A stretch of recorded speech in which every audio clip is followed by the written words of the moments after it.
everyone, welcome to Global Online. This is Ankita Sood. So आसान slate 2025 exam के paper 1 की best preparation के लिए आज हम 2022 के पूछे गए क्वेश्चन पेपर को सॉल्व करने वाले हैं। सबसे खास बात सेशन की ये है कि हर क्वेश्चन के आंसर के साथ आपको इजी एक्सप्लेनेशन दी जाएगी ताकि आपके कॉन्सेप्ट्स भी क्लियर हो जाएं एंड आपको एक आइडिया भी मिलता रहेगा कि कैसे सवाल एग्जाम में पूछे जा रहे हैं। स्टूडेंट्स, जो भी क्वेश्चंस हम आज की क्लास में पढ़ रहे हैं, इन पर अगर आपको डिटेल्ड वीडियो चाहिए, कॉन्सेप्ट क्लियर करने हैं, तो वीडियोस के लिए ग्लोबल ऑनलाइन ऐप को जरूर डाउनलोड कीजिए। स्टोर सेक्शन पर जाकर आपको सर्च बार में लिखना है आसाम स्लेट। कुछ इस तरीके से कोर्स आपके सामने आ जाएगा। कंटेंट पर जाकर आपको अंकिता सूद नाम के फोल्डर पे जाना है एंड यहाँ पर आपको यूनिट वाइज फोल्डर्स मिलेंगे।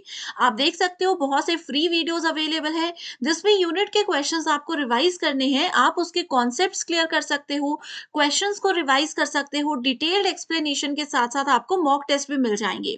इसके अलावा स्टूडेंट्स पेपर 1 के बेस्ट प्रिपरेशन के लिए कंप्लीट कोर्स आपके लिए लेकर आए हैं, जिसकी सबसे खास बात यह है कि आपको डेली लाइव लेक्चर्स यहाँ पर मिलेंगे। कभी अगर आप लाइव लेक्चर्स मिस करते हो तो आप लोगों के लिए ऐप में रिकॉर्डेड वीडियोस भी हम प्रोवाइड करवाते हैं। इसके अलावा जो भी वीडियोस आप देख रहे हो, जो भी क्लासेस हमारी लाइव होंगी, हर क्लास की इमीडिएटली बाद आपको उसकी पीडीएफ मिल जाएगी, जिससे कि आपका नोट्स बनाने का समय बचेगा और आपकी रिवीजन बहुत ज़्यादा आसान हो सकती है। सो न्यू बैच हमारा स्टार्ट हो रहा है। आपको गिवन नंबर्स पर कांटेक्ट करना है व्हाट्सएप के थ्रू एंड पूरी जानकारी मिल जाएगी। एक और खास बात इस कंप्लीट कोर्स की ये है कि इसमें आपको हम 2018 से लेकर के 2024 तक के प्रीवियस ईयर क्वेश्चंस और एक्सपेक्टेड क्वेश्चंस को भी रिवाइज करवाएंगे, जो कि एज इट इज एग्जाम में पूछे जा सकते हैं। एंड आपको ना सिर्फ आपके स्टेट के बल्कि अदर स्टेट्स के पीवाई क्यूज भी प्रैक्टिस करवाए जाएंगे, जिससे कि आपको आइडिया मिलेगा कि हर स्टेट में आजकल किन क्वेश्चंस का ट्रेंड चल रहा है। एंड डेफिनेटली ये सवाल एज इट इज भी आपके एग्जामिनेशन में पूछे जा सकते हैं। फर्स्ट क्वेश्चन है, full form of URL is what. So देखिए यहाँ पर यूआरएल की फुल फॉर्म पूछी गई है। आईसीटी यूनिट से ये क्वेश्चन है एंड आप सभी स्टूडेंट्स ने ये इस तरीके के लिंक्स जरूर देखे भी होंगे, कभी ना कभी अपने फ्रेंड्स के साथ या किसी के साथ भी शेयर जरूर किए होंगे। तो टेक्निकल लैंग्वेज में इस लिंक को यूआरएल कहा जाता है। ओके, सो एग्जाम में यूआरएल की फुल फॉर्म बहुत बार पूछी गई है, जो कि होती है यूनिफॉर्म रिसोर्स लोकेटर। ओके, तो जो भी रिसोर्स है उसको लोकेट करने के लिए जो लिंक बनाया जाता है, that is called uniform resource locator. अब यहाँ पर इसके फुल फॉर्म में या इसके एक एग्जाम्पल में आपको HTTP लिखा हुआ नजर आ रहा है। ये भी एक बहुत इंपॉर्टेंट टर्म है। इसका फुल फॉर्म होता है हाइपर टेक्स्ट ट्रांसफर प्रोटोकॉल। इससे रिलेटेड फुल फॉर्म्स भी एग्जाम में आती हैं। अगला सवाल है, a deductive theory is one that allows involves uses what. So देखिए सिंपल सी चीज है कि आपसे निगमनात्मक सिद्धांत के बारे में पूछा है। ठीक है, so a theory to emerge out of the data, यानी कि किसी डेटा में से जो थ्योरी डेवलप की जाए उसको डिडक्टिव थ्योरी बोला जाता है। नहीं, testing and explicitly hypothesis defined, यानी कि जो परिकल्पना ऑलरेडी हमने डिफाइन की हुई है उसको टेस्ट करना, उसकी जांच करना। थर्ड ऑप्शन है, for finding to feedback into the stock of knowledge, यानी कि जो भी हमारे पास स्टॉक है नॉलेज का, ज्ञान का भंडार है, उसमें से किसी चीज के फीडबैक को फाइंड आउट करना। अगला है qualitative method whenever is possible. So ये क्वालिटेटिव मेथड है, ऐसा बोला गया है। सो देखिए हम लोगों ने डिडक्टिव और इंडक्टिव को डिटेल में पढ़ा था। पहले आती है इंडक्टिव थ्योरी, जिसमें कि हम थ्योरी को डेवलप करते हैं। इसमें हम थ्योरी को डेवलप करते हैं एंड जो भी थ्योरी डेवलप की हुई होती है, जो भी नॉलेज हमने इंडक्टिव से इकट्ठा किया होता है, उसको टेस्ट करने की जब बारी आती है तो हम जाते हैं डिडक्टिव थ्योरी की ओर। सो एग्जाम्पल में इस क्वेश्चन में करेक्ट आंसर होगा ऑप्शन नंबर बी। अगला क्वेश्चन है, which of the following is not correct. So गलत स्टेटमेंट ढूंढनी है हमें। Research, good research is logical. इसमें कहा है कि अच्छा शोध तार्किक होता है। अब देखिए आपने शुरू से ही हमने पढ़ा है कि रिसर्च बोलता है कि आप कितना लॉजिकली सोच सकते हो, कितना एक्टिवली सोच सकते हो। तो ये वाला ऑप्शन गलत होगा क्योंकि यहाँ पर नॉट पूछा है, यानी कि इनकरेक्ट स्टेटमेंट हमको ढूंढनी है। Good research is empirical. Empirical का मतलब क्या होता है कि ऑब्जर्वेशन से जुड़ा हुआ है और एक्सपीरियंस से जुड़ा हुआ है। एक अच्छा रिसर्च तभी होता है जब हम ऑब्जर्वेशन और एक्सपीरियंस दोनों को मिलाकर काम करें। तो ये ऑप्शन भी यहाँ पर गलत है। गुड रिसर्च इज रेप्लिकेबल, यानी कि अनुकरणीय होता है एक अच्छा रिसर्च, और इसमें बोला है इरेप्लिकेबल। रेप्लिकेबल होता है, थोड़ा सा हम ये बोल सकते हैं कि वैल्यूज अगर हमें एक ही टेस्ट को 2 बार करना पड़ जाए, रेप्लिकेबल हो सकता है। ठीक है, तो ऑप्शन नंबर 3 भी गलत है, सो करेक्ट आंसर है इरेप्लिकेबल, यानी कि नॉट करेक्ट। नेक्स्ट क्वेश्चन बहुत इंपॉर्टेंट है। Let us consider the following two statements, state whether the statements are true और false using the codes given below. Okay, so इस क्वेश्चन में देखिए पूछा है IFSC is 11 character alpha numeric code. IFSC code आप लोगों ने बैंक में ट्रांजैक्शन की है, ठीक है, वहां पर आईएफएससी कोड मांगा जाता है। इसमें बोला है कि 11 कैरेक्टर अल्फा न्यूमेरिक कोड होता है। अल्फा न्यूमेरिक का मतलब है कि इसमें अल्फाबेट्स भी होते हैं एंड इसमें नंबर्स भी होते हैं। ओके, सो ये है अल्फा न्यूमेरिक कोड। दूसरा है एमआईसीआर, एक 9 डिजिट न्यूमेरिक कोड होता है। एमआईसीआर जो है, आपने बैंक्स में कभी चेक देखे होंगे, तो उसमें ये टर्म को यूज किया जाता है। एक एग्जांपल के साथ देखते हैं। पहले देखिए, दोनों स्टेटमेंट्स बिल्कुल सही हैं। ठीक है, आईएफएससी में 11 कैरेक्टर है, एमआईसीआर में 9 कैरेक्टर है। आईएफएससी की फुल फॉर्म होती है Indian financial system code, exam में आ सकता है। एमआईसीआर की फुल फॉर्म होती है मैग्नेटिक इंक कैरेक्टर रिकॉग्निशन, या फिर मैग्नेटिक इंक कैरेक्टर रीडर। कुछ भी बोल सकते हो, दोनों सही हैं, लेकिन अगर दोनों आपको ऑप्शंस में दिखेंगे तो रिकॉग्निशन पे जाइएगा। ओके, अब देखिए ये है एमआईसीआर। इस तरीके से जो कोड लिखा होता है नीचे, ये एमआईसीआर होता है, और आईएफएससी कोड चेक में यहाँ पर भी लिखा होता है और आपकी पासबुक में भी लिखा हुआ होता है। ओके, आगे है the national talent search scheme provide scholarship for 1000 brilliant science students, out of which number of SC and ST categories are what. So देखिए, 1000 ब्रिलियंट साइंस स्टूडेंट्स को एक स्कॉलरशिप मिली थी, जिसमें कि एससी और एसटी कितने स्टूडेंट्स से ये पूछा गया है। इंपॉर्टेंट क्वेश्चन नहीं है बिल्कुल भी, ये रैंडम क्वेश्चंस होते हैं जो एग्जाम में एक दो पूछे जाते हैं। सो इसमें करेक्ट आंसर है 150 एससी स्टूडेंट्स थे और 75 एसटी स्टूडेंट्स थे, बाकी के जनरल स्टूडेंट्स थे। अब लेटेस्ट डेटा की अगर बात करें, ये देखिए जैसे 2022 का सवाल है, तो ये आई थिंक 2021 का डेटा है। लेटेस्ट डेटा में टोटल 2000 स्टूडेंट्स को सेलेक्ट किया गया था, ठीक है, जिसमें से कि 15% स्कॉलरशिप एससी कैटेगरी की थी, ठीक है, 7.5 एसटी कैटेगरी की थी, 27% बैकवर्ड क्लासेस की, 4% जो है वो बाकी के डिसेबल्ड स्टूडेंट्स के लिए रिजर्व किया गया था। Next is in a lecture session, if the teacher is not able to answer a question of a student, what should be the appropriate action of the teacher? अब देखिए, आप मुझसे कुछ सवाल मान लीजिए पूछ रहे हो, मैं उसका आंसर नहीं दे पाई। ऐसे में एक अप्रोप्रिएट आंसर मेरा क्या होना चाहिए? मैं ये तो नहीं बोलूंगी आपको कि मैंने बताया था, छोड़ दो, ये वो, ऐसे नहीं बोलेंगे। इसमें वही पूछा है कि एज अ टीचर आपको अप्रोप्रिएट आंसर क्या देना चाहिए। He or she should say that he she will often an answer after consultation, कि वो किसी से डिस्कस करने के बाद आपको आंसर बताएंगे।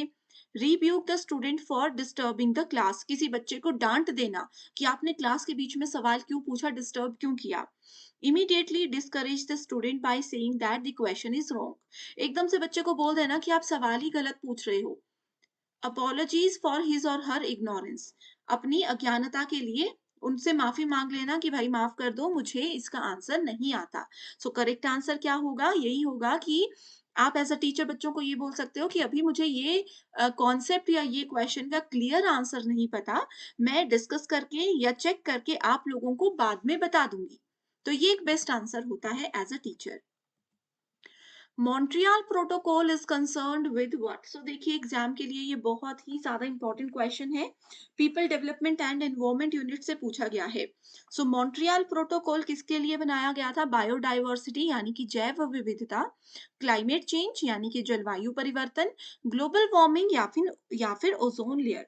सो मॉन्ट्रियल प्रोटोकॉल ओजोन लेयर से रिलेटेड होता है।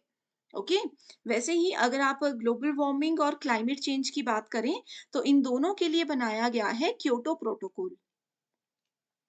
क्योटो प्रोटोकॉल, ठीक है। एंड होमवर्क दे रही हूँ आप लोगों को कि बताइए बायोडाइवर्सिटी के लिए कौन सा प्रोटोकॉल बनाया गया है, कौन सा नियम बनाया गया है। अब ये क्वेश्चन ऐसे हैं जो कि एग्जाम में ज़रूर आते हैं। सो स्टूडेंट्स, आपको जितने भी एनवायरनमेंट से रिलेटेड प्रोटोकॉल्स मैंने पढ़ाए हैं उनको पढ़ लीजिए। नहीं अगर अभी तक वो वीडियोस मिली हैं तो लिंक आपको डिस्क्रिप्शन बॉक्स में मिल जाएगा, जहाँ पर सारे सेशंस अवेलेबल हैं। अगला क्वेश्चन है find the number that comes next in the series. So देखिए इस क्वेश्चन में जहां पर क्वेश्चन मार्क बना है वहां पर कौन सी वैल्यू आएगी ये आपको ढूंढना है, एंड आपके रेफरेंस के लिए ये वैल्यूज दी गई हैं। तो अब देखिए जो गिवन वैल्यूज होती है ना, उनके बीच में आपको रिलेशनशिप ढूंढना होता है। अब 16 और 25 के बीच में क्या रिलेशन है कि इनमें 9 का डिफरेंस होता है। वैसे ही आपको क्या करना है, 4 और 1 के बीच में भी रिलेशनशिप ढूंढना है। तो क्या रिलेशनशिप है इनके बीच में, 3 का डिफरेंस आता है। सो करेक्ट आंसर है 3। Next question is the National Curriculum Framework 2005 emphasis on what? So NCF जो था 2005 वो किस चीज पर फोकस रखता था? लर्निंग बाय रोट मेथड यानी कि बच्चों को रट्टा मारना सिखाया जाता था। Making examinations tough and threatening यानी कि डरावना, खतरनाक और मुश्किल पेपर सेट करना। Making examination more flexible and non threatening यानी कि इजी पेपर बनाना जिसको बच्चे अटेम्प्ट कर सकें और डरावना ना हो, वो खतरनाक ना हो। Disconnecting knowledge to life outside the school, ठीक है, कि लाइफ जो है स्कूल से बाहर भी है उस चीज का डिस्कनेक्शन यहाँ पर बताना। सो करेक्ट आंसर क्या है, ऑप्शन नंबर 3 है कि बच्चों के लिए नेशनल करिकुलम फ्रेमवर्क में ये बोला गया था कि एग्जाम ऐसा हो कि लगभग हर बच्चा एटलीस्ट पास तो हो, कि किसी ने थोड़ा भी पढ़ा हो तो वो पास होने चाहिए, फ्लेक्सिबल होना चाहिए, डरावना या खतरनाक पेपर नहीं होना चाहिए। ठीक है, it include children's interest in learning and feeling valued and heard.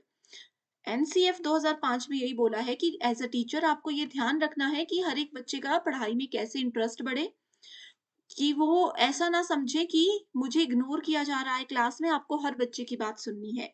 School and curriculum must create a friendly classroom environment and make the students feel safe and appreciated.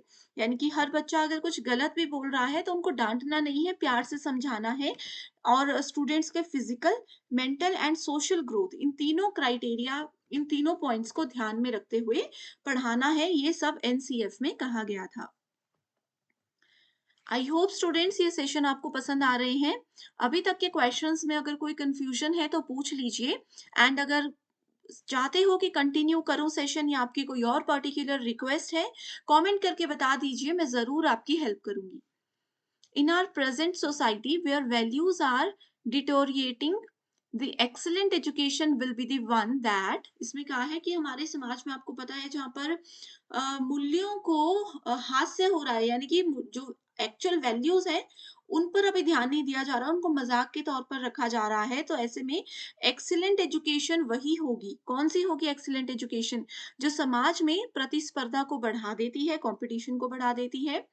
Works for reestablishment of human and cultural value यानी कि मानवीय और सांस्कृतिक मूल्यों को जो बढ़ावा देती है। Enables one two earn in an easy manner, किसी को आसानी से सीखने में मदद करती है। या फिर समाज में सामाजिक परिवर्तन को धीमा कर देता है। सो करेक्ट आंसर बहुत आसान है, दैट इज ऑप्शन नंबर 2, जो कि ह्यूमन और कल्चरल वैल्यूज को भी एस्टैब्लिश करने में मदद करे।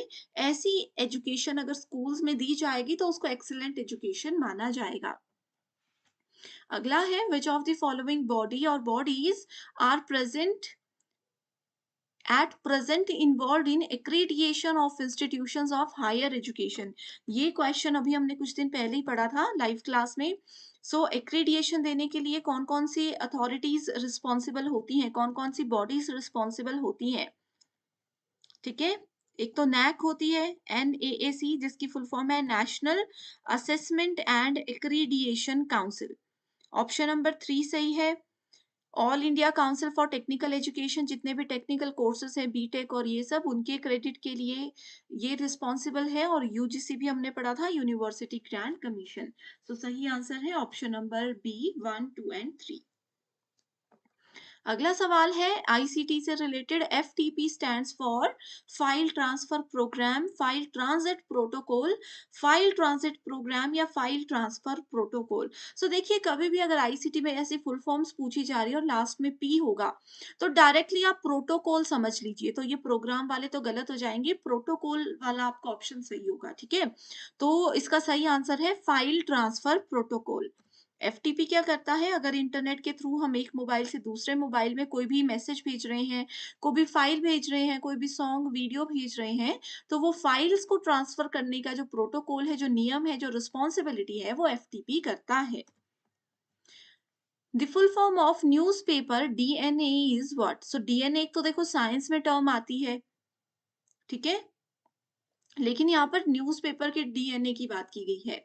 सो ये है डेली न्यूज एंड एनालिसिस, दैनिक समाचार और उसका विश्लेषण। अगला सवाल है the number of digits in ISSN is what. So total कितने डिजिट्स ISSN में होते हैं। इसमें होते हैं टोटल 8 डिजिट। ये देखिए, ISSN की फुल फॉर्म है इंटरनेशनल स्टैंडर्ड सीरियल नंबर। ठीक है, ये 8 डिजिट सीरियल नंबर होता है, जो कि किसी भी सीरियल पब्लिकेशन को, मैगजीन, किसी भी मैगजीन में, देखिए सिंपल सी लैंग्वेज में बताती हूँ, कोई भी मैगजीन अगर आप देखते हो, हर एक मैगजीन में 8 डिजिट का एक सीरियल नंबर होता है, जो कि उस मैगजीन को यूनिकली आइडेंटिफाई करने में मदद करता है, जिसको ISSN कहा जाता है। ये देखिए, कोई भी मैगजीन है, कोई भी बुक है, यहाँ पर आपको इस तरीके से दिखेगा ISSN। अभी भी कोई बुक अगर आपके पास है, उसमें चेक कीजिए, ये जरूर आपको मिलेगा ही। अगला सवाल है which of the following is not responsible for open university and distance education promotion of the country. कौन सा इनमें से जरूरी नहीं है। करेक्ट आंसर है ऑप्शन नंबर 4, NRCVE एंड जनशाला। ठीक है, ये दोनों आपके ओपन एजुकेशन और डिस्टेंस एजुकेशन के लिए प्लेटफॉर्म नहीं है। रेडियो भी डिस्टेंस एजुकेशन के लिए है, ज्ञान दर्शन भी है, एकलव्य भी है, लेकिन ये दोनों नहीं है। Carbon monoxide is harmful for man because, carbon monoxide किसी के लिए हानिकारक क्यों होती है। क्या ये किडनी खराब करती है, हमारे बॉडी का पीएच लेवल बदल देती है, it competes with oxygen in blood, हमारे ब्लड में जो ऑक्सीजन है, ठीक है, उससे ये कम्पीट करती है, या फिर इट इज कार्किनोजेनिक, यानी कि कैंसरकारी ये होता है। करेक्ट आंसर है कि ये हमारी बॉडी के ब्लड से जो जुड़ी हुई चीजें होती है, उसको नुकसान पहुंचाती है। अगला है Hicky's Bengal gazette is also known as. ये भी इतना इंपॉर्टेंट क्वेश्चन नहीं है। It is also known as original Calcutta general advertiser. ठीक है, ये क्या है, इनको हम जेम्स ऑगस्टस हिकी है इनका पूरा नाम, जो कि बंगाल से थे। ये आपके Indian father of Indian journalism के नाम से भी प्रसिद्ध हैं। अगला सवाल है all scientist working in America are talented. देखो, अमेरिका में इसमें बोला है कि जितने भी साइंटिस्ट काम कर रहे हैं वो टैलेंटेड हैं, यानी कि ये ऑल मतलब ए वाली स्टेटमेंट है। क्लासिकल स्क्वायर ऑफ ऑपोजिशन में हमने ये पढ़ा है। अगला है some Indian scientist are in America. Some, some का मतलब क्या होता है, some Indian scientist are working in America. तो हमें इनका निष्कर्ष ढूंढना है। नन ऑफ दी, ये देखिए वेन डायग्राम का क्वेश्चन है, ये साइंटिस्ट है, जितने भी साइंटिस्ट हैं, all scientist working in America are talented. ठीक है, जितने भी साइंटिस्ट अमेरिका में काम कर रहे हैं, वो सब क्या हैं, वो टैलेंटेड हैं। Some Indian scientist are working in America. ये इंडियन साइंटिस्ट है, जिसमें से सिर्फ इतने से साइंटिस्ट हैं जो कि अमेरिका में काम करते हैं। ठीक है, अब आपको वेन डायग्राम बनाना आ गया। अब इसके बेस पे हम आंसर ढूंढेंगे। देखिए, none of the Indian scientist is talented. अब इसमें बोला था कि अमेरिकन साइंटिस्ट जो है वो टैलेंटेड भी होते हैं। अब कुछ तो यहाँ पर काम कर रहे हैं ना अमेरिका में, तो इसका मतलब है कि इसमें नन बोला है, तो ये स्टेटमेंट गलत है। इंडियन साइंटिस्ट भी टैलेंटेड होते हैं।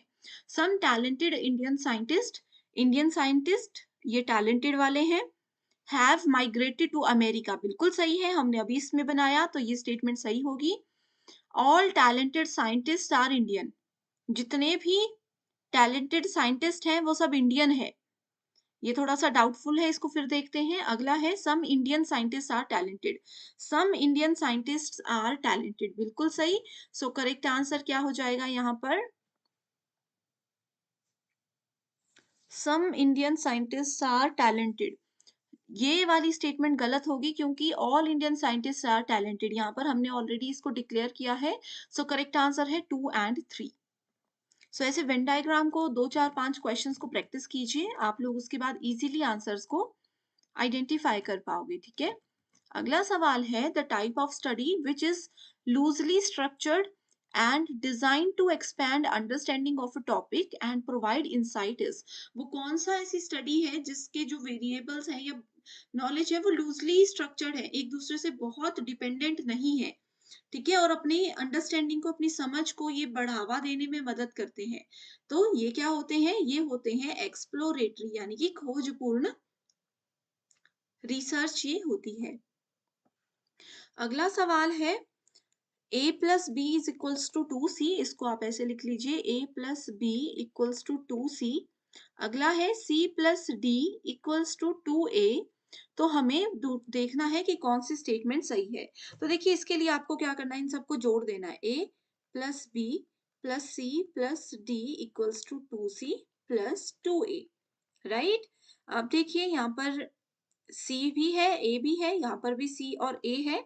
जब हम इनको उस तरफ लेकर चले जाएंगे तो यहाँ पर बाकी रह जाएगा B plus D, 2c minus C plus 2a minus A. Okay, basic maths है।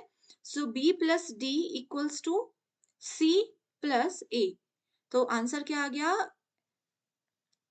B plus D equals to C plus A. तो ऑप्शन नंबर 1 है सही आंसर, ठीक है, समझ गए?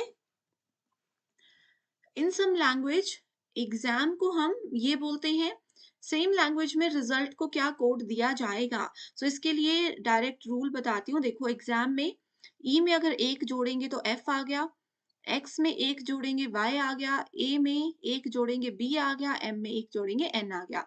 तो एग्जाम में एक एक नंबर जोड़कर एक एक अल्फाबेट आगे जा करके ये टर्म बनती है। तो सेम पैटर्न रिजल्ट में फॉलो होगा। आर में अगर 1 जोड़ेंगे तो एस आ जाएगा और यहीं से आपको आंसर मिल जाएगा, ठीक है। अगला सवाल है मैच द फॉलोइंग, ठीक है। सो कुछ सेंटर्स यहाँ पर दिए गए हैं, उनके आपको बताना है कि कहाँ पे वो हैं। Application centre space, national institute of nutrition, Indian institute of immunology, Indian institute of petroleum. So directly answer पर जाते हैं। इस चीज का देखिए, पेट्रोलियम वाला बहुत फेमस था कि ये देहरादून में है, यहाँ पर कुछ इंसिडेंट भी हुआ था जिसकी वजह से ये न्यूज में भी आया था। तो इसी से आप करेक्ट आंसर को थोड़ा सा आइडिया लगा सकते थे, ठीक है। Excellence since 1817 is the motto of a university of India, ठीक है। देखिए 1817 में ये बोला गया था कि भारत के जितने भी विश्वविद्यालय हैं उनमें एक्सेलेंस को फॉलो किया जाएगा। ये कौन सी यूनिवर्सिटी ने कॉन्सेप्ट शुरू किया था, ये पूछा गया है। सो करेक्ट आंसर है option number A, that is presidency university. Presidency university. अब एग्जाम में ये क्वेश्चन एक ऐसे भी पूछा गया है कि एक्सीलेंस सिंस 1817 ये प्रेसिडेंसी यूनिवर्सिटी का एक उद्देश्य था, ठीक है। अब बताइए कि प्रेसिडेंसी यूनिवर्सिटी कहाँ पर है, इसकी लोकेशन क्या है। ये क्वेश्चन एग्जाम में आया था, तो ये मैंने आपको होमवर्क के लिए छोड़ दिया है। इसको चाहे गूगल पे सर्च कीजिए, कुछ भी कीजिए, पर इसका आंसर मुझे कमेंट करके बताइए। इससे क्या होगा, अब आप बोलोगे कि गूगल सर्च करके क्या फायदा। तो जब पेपर में एज इट इज क्वेश्चन आएगा ना, फिर आपको याद आएगा कि गूगल सर्च किया था, कमेंट किया था, तो वो आपके दिमाग में छप जाएगा, तो आपको और आसानी हो जाएगी एग्जामिनेशन में, ठीक है। अगला सवाल है foreigners in China without valid work permit will be deported. China में जो फॉरेनर्स हैं जो कि बिना अपने वर्क परमिट के काम कर रहे हैं उनको वापस भेज दिया जाता है। Few Indians employees in building industry in China do not possess valid work permit. तो इसमें बोला है कि इंडिया के भी कुछ एम्प्लॉयज ऐसे हैं जो चाइना की किसी बिल्डिंग इंडस्ट्री में काम कर रहे हैं जिनके पास कोई वैलिड वर्क परमिट है ही नहीं, ठीक है। तो इससे सही स्टेटमेंट क्या ढूंढनी है, all Indians engaged in building industry in China will be deported. इसमें बोला है कि बिल्डिंग इंडस्ट्री में चाइना में जितने भी इंडियन हैं उनको वापस भेज देंगे। ऐसा तो नहीं है। जिनके पास वैलिड आईडी प्रूफ होगा उनको क्यों वापस भेजेंगे? तो ये स्टेटमेंट गलत है। ठीक है। अगला है a few Indians in building industry in China will be deported. बिल्कुल सही, यही वाली स्टेटमेंट एज इट इज लिखी है। Bulk of the Indians in China will be deported. बहुत सारे वापस भेज दिए जाएंगे, ऐसा तो नहीं है। हो सकता है सिर्फ दो चार ही हो, बहुत सारे बल्क के तो यहाँ पर बात ही नहीं की गई है, क्योंकि यहाँ पर नंबर ही नहीं बताया कि कितने लोग काम करते हैं। अगला ऑप्शन है Indian employees in building industry without work permit will be deported from China. ये देखिए, ये तीनों एज इट इज एक ही स्टेटमेंट दी गई है। ठीक है, सो करेक्ट आंसर है option number C, 2 and 4। So thank you so much everyone for watching this video. Remaining questions जो है इस सीरीज के 2022 के, उनको हम पार्ट 2 में डिस्कस करेंगे। सो आप इस सेशन में जरूर ज्वाइन कर लीजिएगा। सो thank you so much and I wish you all the very